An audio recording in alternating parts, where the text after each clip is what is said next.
lot of guys, the travel and the grind is often what gets to them. The riding and training, of course, has its good and bad points, but the travel, it seems like universally everybody's like, man, that's gnarly. But you actually said, I think a year or two ago, that you're like, hey, I've been on an airplane since I was 11 years old. I don't mind it. I love it. You know? Yeah. I try to make it enjoyable. I try to make it fun. I'm at a point where motocross and the outdoor nationals are just not something that I want to do, you know, on a day-to-day basis. So I kind of try to take a step back, go do some fun things, and just try to keep it fun so that it will hopefully keep me around for a while. We're watching a 45-plus class take off. We had a big crash behind, I think, third place. Terry Bostard had the lead early in the first moto. He has it again here. Bell Helmet's whole shot in Moto 2, Californian. The California guys, I've been talking to a bunch of them down there. We're always, with our dumb rudimentary geography, well, they're for California, the mud's tough. They're all like, yeah, but they flood practice tracks. Right. We've ridden on wet tracks. It's not. Yeah, in the morning there. Yeah. You could probably speak to that. How are those tracks Yeah, out in water? The outdoor nationals looks like this in the morning. Right. So, it seems like that in all honesty, it's like that throughout the whole world. You know, it seems like you look old school, and then now you look at all the current generation. It's from Australia to Europe to here. It's all the same. You know, they put a lot of effort and a lot of work into making the tracks ruddy and nasty for the riders. So for some people, this is their normal. Yeah. Seems to be okay here for Terry Bostard in the lead on the 67. We're just getting started, senior 45-plus. All right, you're here for Yamaha. We got a dinner, an announcement, some stuff going on tonight. Yeah, got an autograph session, I want to say, from 1 to 2:30 over at the Yamaha tent, so that should be fun. And then, like you said, a dinner tonight. Get to meet and greet a lot of people. And, last time I was here, maybe 10 years ago, it was all the same thing. So it's been a long time since I've been at the ranch. So I'm excited to see what the young up and coming kids are got. Not that you can see them, but we can see the riding. Yeah. So I'm excited. Like I said, I've been off for the last 2 months. So to be out here seeing dirt bikes and being amongst it's refreshing for me. Nowadays we're seeing, I don't know how they pull it off, but international kids somehow figure out a way to get to qualifiers and race in this race. Even Ken Roxon did it back when he was like 13 or 14. Was this ever, obviously it would have been impossible to pull off, but did you know of this event when you were a kid? Did you dream of like what would that have been like? Did you know about it? Yeah, I knew about it. It was a lifelong goal or should I say, my childhood. Always wanted to come to Loretta Lynn's. My older cousin, Craig Anderson. Yeah. He got to come, I want to say, in like 91. He won a title even. Yeah, I want to say it was back deal. when Ponca was here. Yeah. So then, back then they hit Ponca and then came here. I wasn't fortunate enough to, have family with some money. Yeah. And more than anything, just the connections to be able to get bikes, cars, trailers, whatever it is that you need to get from Australia to here. So it's an event that I don't, I never have been a part of, but it's one that I always wanted to be a part of. Okay, and so it was on the radar. Maybe when I retire. I don't know that today makes me want to come back and race. Yeah, but motos. But I would like to come back to the ranch and and ride the vet class and say that that I got to race Loretta Lynn. Oh, cool. All right. Well, that's the inevitable question we were going to ask, so you already answered it. Maybe someday. That's cool. Let's just give an update here. Bostard is leading. Jay Wagner second. Ralph Bentley's third. Gabriel Guardallo is fourth, and Alan Alford is fifth in the senior 45-plus. These guys just struggling through. Yeah, these conditions exactly don't make you say, I want to get on the dirt bike and go ride this stuff. Oh, man, that flow looks so good right now. You know what I mean? Yeah, just airing it out. When you get the whole shot, it's nice, though. That's cool. Only time the bike's clean. So what is your program now? Like, have you literally not ridden?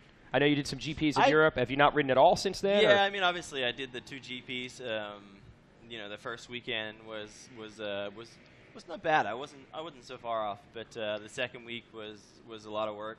And then I went to Oz, and as most kids, you get around, all the things that you grew up with, and my sucker is down there. You have to go to a gas station and you don't pay at the pump. You got to go inside. Oh, and boy. They're littered with chocolates and ice cream. Yeah. And, that's how they get you in there. So it's a good time. They suck you right in. So to say the least, I've had a good, past month of enjoying Aussie lifestyle, and but yeah, I'm ready to get back to work.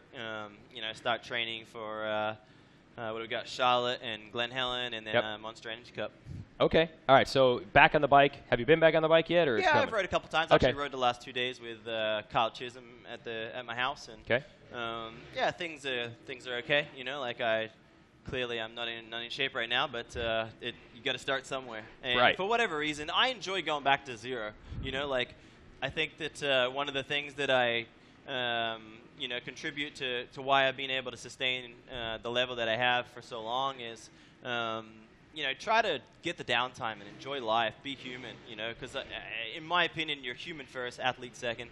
You got to have fun, and with 3 kids, it's been a lot of just good times to take the summer off. They're obviously on vacation, and get to spend time with them and not be on the grind. And after the whole 22 Motorsports thing, it's been a lot of stress over a 6-year period, and it was nice to let all that go and recharge batteries. Watching a battle here for fourth with Ralph Bentley, also Gabe Giraldo and Jay Wagner. That's second, third, fourth. This is a good battle right here. Yeah, I know you said that was one of the goals for 2016, just being back on that Monster Energy Yamaha team to finally have a chance to not have to play team owner, team manager, and all those other jobs behind the scenes anymore. Did it feel different? Did it accomplish that, at least from a stress standpoint?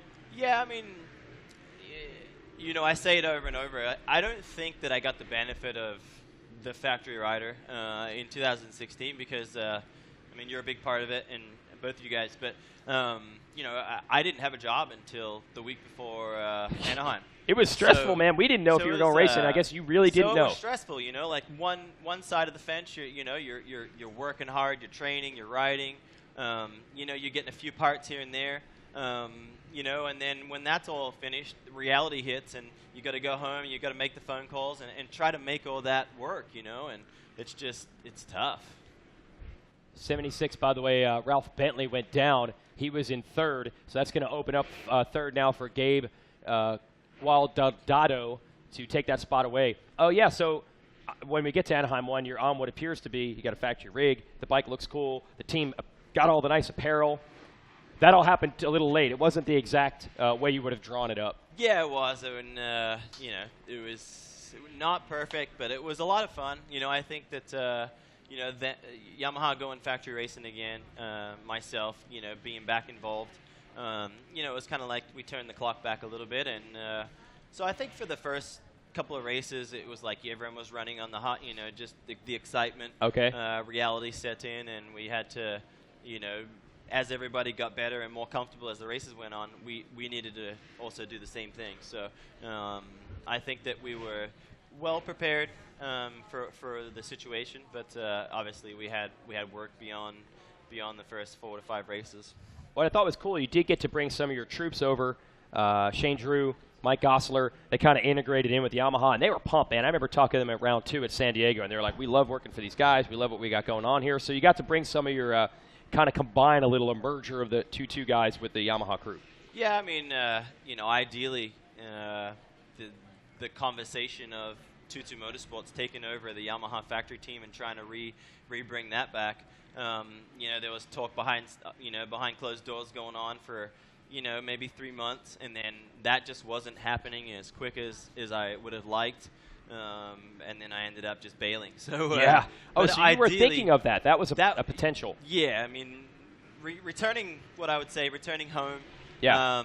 Was the ultimate goal in playing, and I wanted to end my career with Yamaha, and so the fact that the matter is we're really trying to get 22 Motorsports to become the factory race team for Yamaha, but it didn't work out, but we got to take a couple of our guys with us.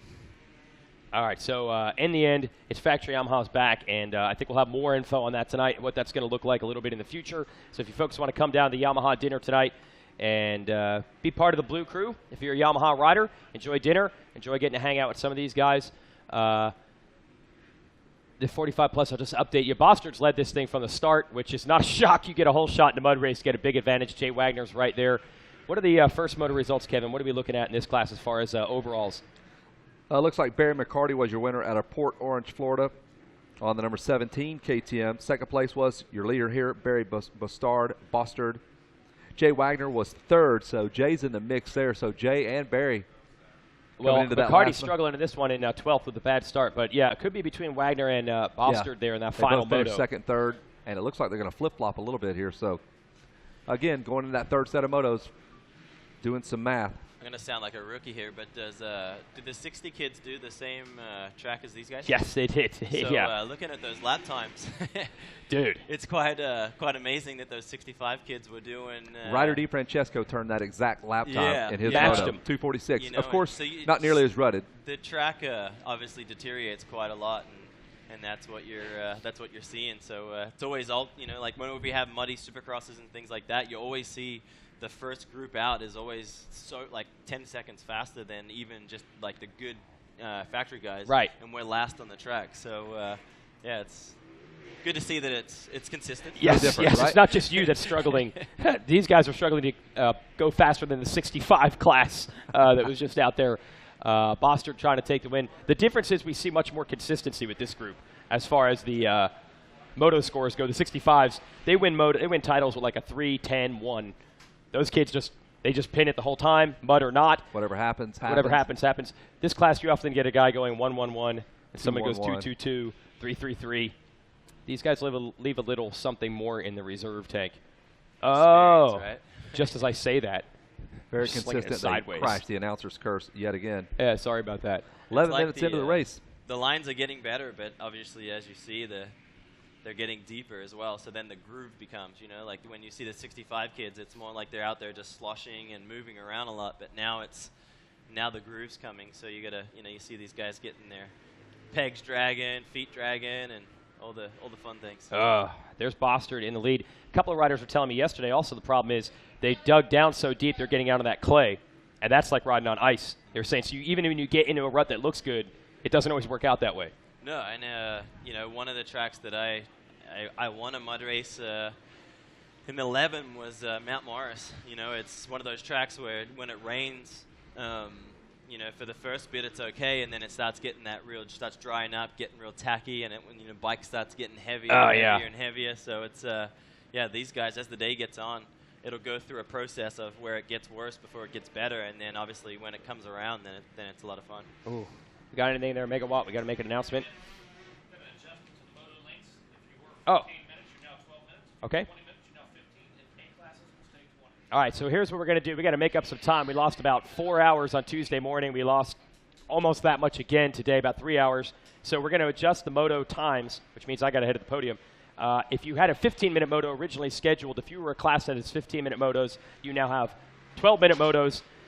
If you have a 20-minute moto, we're going to do 15 minutes, so that's going to be the case for the senior 45+. We will keep 20-minute motos for the A classes. They will still run the traditional 20 minutes.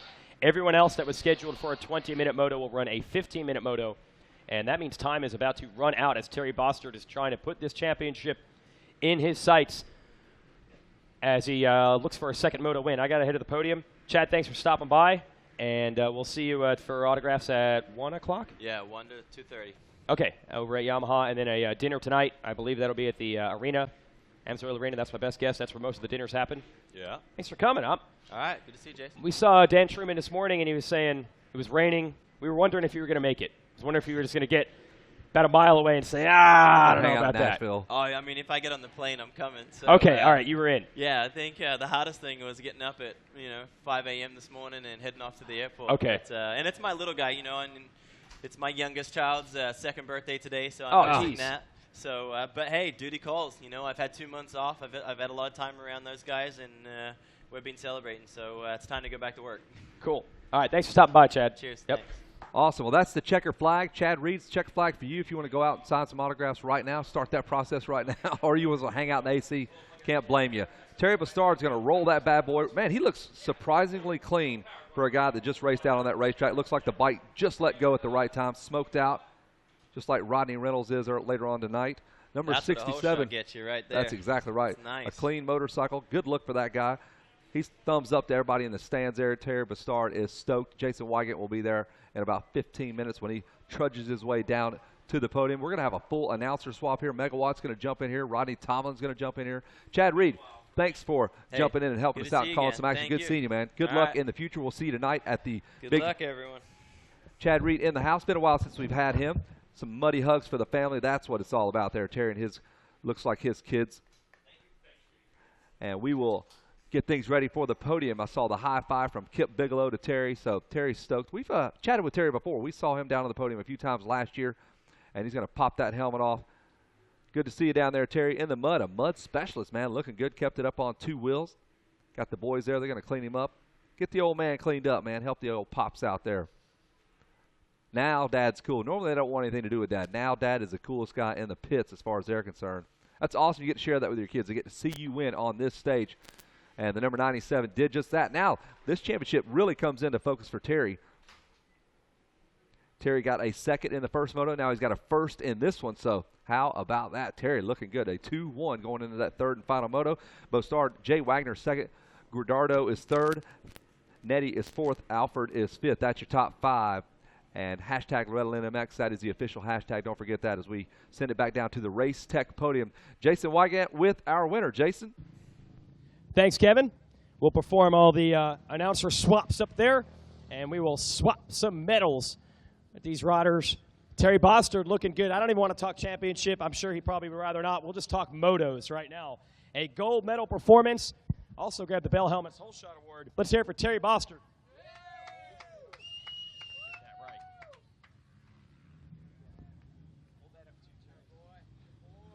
Hey, number one thing in a mud race is try to get a whole shot. This bike is actually shockingly clean.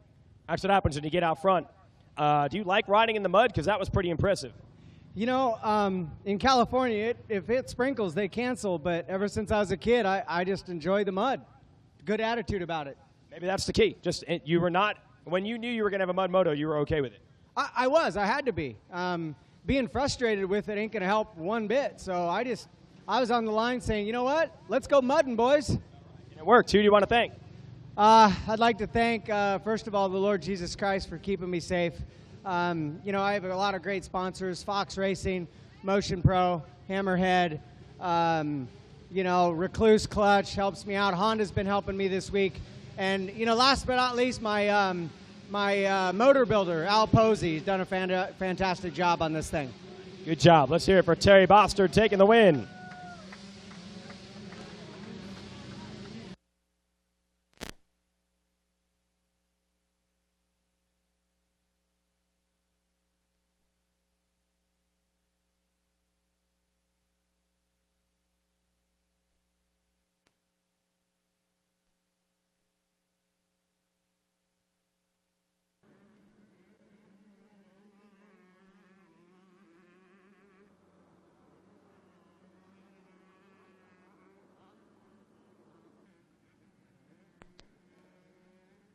And we have second place coming on up. He's been consistent, so he's still in title contention. Going to need a moto win in that last one, and maybe he can make this happen. Let's hear it for Jay Wagner.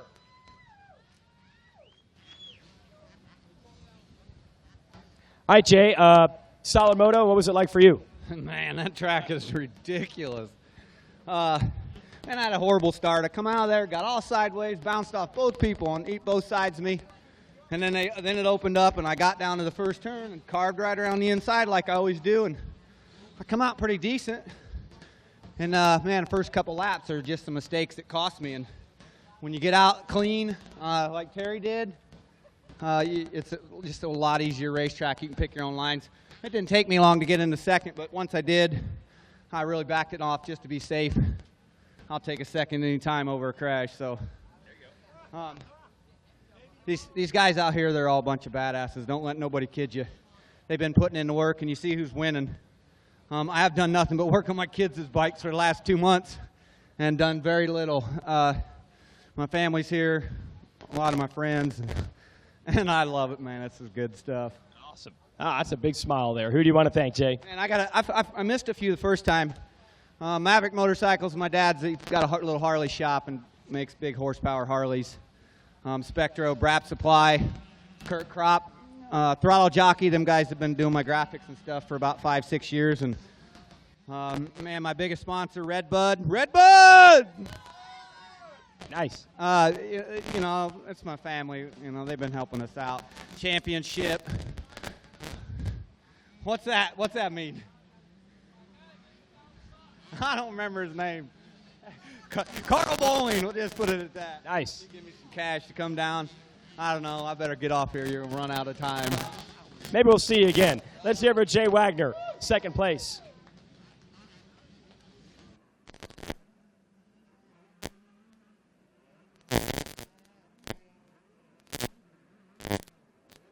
Moto. Okay. Oh, you can say Wando. Yeah. Close enough? All right. Third place is Gabriel Guadalajado. That's pretty good. All right. Let's hear it for our third place finisher. All right. Yeah, hop on over. Get over here. Soak it up. You know what? Come on up to the podium. Yeah, bring the girls up. All right. How was the moto, Gabriel? Amazing. I used to ride enduro. I like the mud. Oh, yeah. Yes. I am thankful for, I can speak Spanish. Soy bien agradecido por mi esposa, mis hijas, y Darren Porter. He's my mechanic. Cool. Yes. Viva Mexico. I drove from Mexico. Cool. And it's 20 hours drive. It's amazing be here in this stand. Congratulations on that. You want to thank anybody else? Again, to my wife, my kids, Luisa and Sofia and Gabriel. I don't know what is Gabriel, and Darren Porter. And thank God to be here. Congrats. That's a great speech. Thank you. Gracias. Yeah. Gabriel Guadalajado taking third place. Love talking to these guys in this class. They somehow become excellent professional public speakers once they reach that 40, 45 plus age division.